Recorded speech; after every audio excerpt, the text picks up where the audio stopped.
Actually, I had my own restaurant on 6th Street, and I was handing out menus down at some local bars, and I met my derby wife. Told her I had 2 jobs, and I was a skater at Sonic, and she told me that I should try out for roller derby, and I did, and yeah, it's surprised me quite a bit. I didn't think I could do half the stuff that I can. It's awesome. I started doing roller derby because where I worked at the Texas Chili Parlor here in Austin, Texas, there were 2 people who happened to be the commentators for TXRD, Mike Whiteley and Tim Murphy. You may remember him, little, tall, angry, bald guy with a big red mustache. And so they would always say, hey, come to a roller derby game, come to a roller derby game. And I always heard so much about this roller derby. Como se dice, roller derby? So one day with a fellow coworker of mine, we decided to go to a game where he spent most of the time preventing me from going out into the center of the track. Yeah, I was kind of tipsy. But I decided that I was on the wrong side of the rails, and so when I found out that there was a tryout, I made sure my butt was there.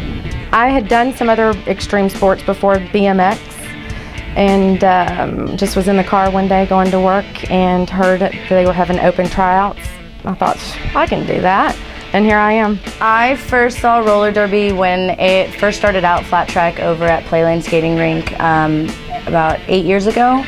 I've been skating at Playlane since I was 4, and saw it, kind of became obsessed with it. Tried out when I was 18, made it, got kicked off because I wasn't old enough. And then came back when I was 20, about 3 months before my 21st birthday, and begged them to let me train with them, and so on and so forth. Been here 4 years now.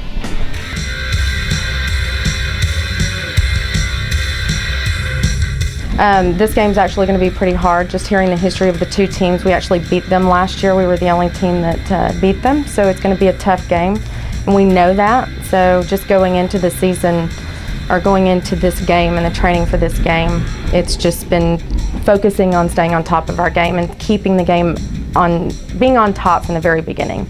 We don't want to have to fight back. We want to be on top from the get-go.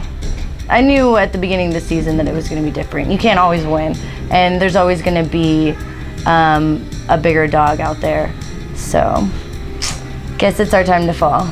We're, I wouldn't say intimidated, but the Holy Rollers definitely want blood because we beat them last year, and we were the only team that beat them.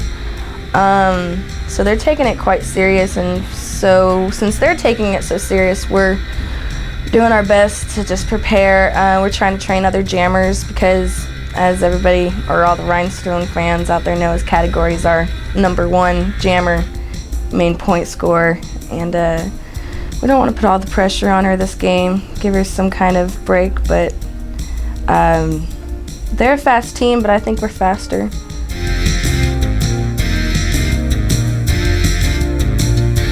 I gotta tell you, I had a dream the other night that we totally kicked the Rhinestones' ass. Only I couldn't remember a thing about the game, not even the score, which really terrified me. But I'm pretty confident that we're gonna be doing just fine in this game. After my last hit, you better be ready, because I'm gonna hit hard. I am. I definitely want to prove that I'm ready to be here. You're going down. We're gonna roll all over your asses. It's gonna be great. Watch your backs. You might have won last year because I wasn't there, but you're definitely not gonna win this year. That's it. Love you, Truckstop.